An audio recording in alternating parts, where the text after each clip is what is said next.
Hello' everyone, কি খবৰ? আশা কৰোঁ সকলো ভালে আছে। ময়ো বাৰু ভালে আছোঁ। আজি মই আপোনালোকৰ আগত এটা বস্তু বনাই দেখা ভাবিছোঁ। হয়তো বহুতে বনাই খাইছে, যিসকলে খাই নাই পোৱা তেওঁলোকৰ বাবে মই দেখাইছোঁ দেই এইটো ভিডিঅ'। মই এতিয়া আম দুটা ৰুকি ল'লোঁ মিহি মিহিকৈ আৰু লগতে জ্বলাও দি দিছোঁ। জলকীয়া যিমানখিনি দিয়ে আপোনালোকৰ ওপৰত কথা। তাৰপিছত ইয়াতে মই অলপমান দি দিছোঁ কেৰাহীখনত ৰিফাইন তেল, তাৰপিছত অলপমান পাঁচফোৰণ দি দিছোঁ। পাঁচফোৰণখিনি গোটা হ'লে ভাল, মোৰ ওচৰত নাছিলে বাবে মই এনেকুৱাই দি দিছোঁ। তাৰপিছত ৰুকি থোৱা আম আৰু জলকীয়াখিনি মই ইয়াতে ভাজি ল'ব লৈছোঁ। তাৰপিছত ইয়াতে মই অলপমান দিব লৈছোঁ নিমখ। তাৰপিছত অকণমান চেনি দি দিম। চেনি বদলি আপোনালোকে গুড় দিওঁ বুলিও পাৰে, মোৰ ওচৰত গুড় নাছিলে বাবে মই চেনি দি দিলোঁ। আপোনালোকে গেছটো ল' ফ্লেমত থ'ব দেই, নহ'বা বস্তুটো দেলি যাব তলফালৰ পৰা।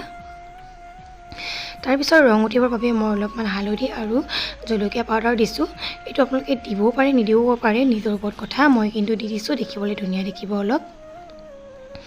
তাৰপিছত আৰু অলপমান ভাজি মেলি এইখিনি হ'লগৈ আৰু এইখিনি আপোনালোকে ৰুটিৰ লগত খাওঁ বুলিলেও পাৰে, নহবা ভাতৰ লগত খাওঁ বুলিলেও পাৰে, আপোনালোকৰ নিজৰ ওপৰত কথা। এতিয়া মই এটা বাতিত উলিয়াই ল'লোঁ এইখিনি। এতিয়া মই অকণমান টেষ্ট কৰি চাওঁ কেনেকুৱা হৈছে। বহুত গৰম হৈছে দেই, এনেকৈ খাব লৈছোঁ। সঁচাই কৈছোঁ, খাবলৈ বহুত টেষ্টি হয়, আপোনালোকে খাই চাবচোন। তেন্তে আজি ভিডিঅ'টো ইমানতে শেষ কৰিছোঁ, বাই।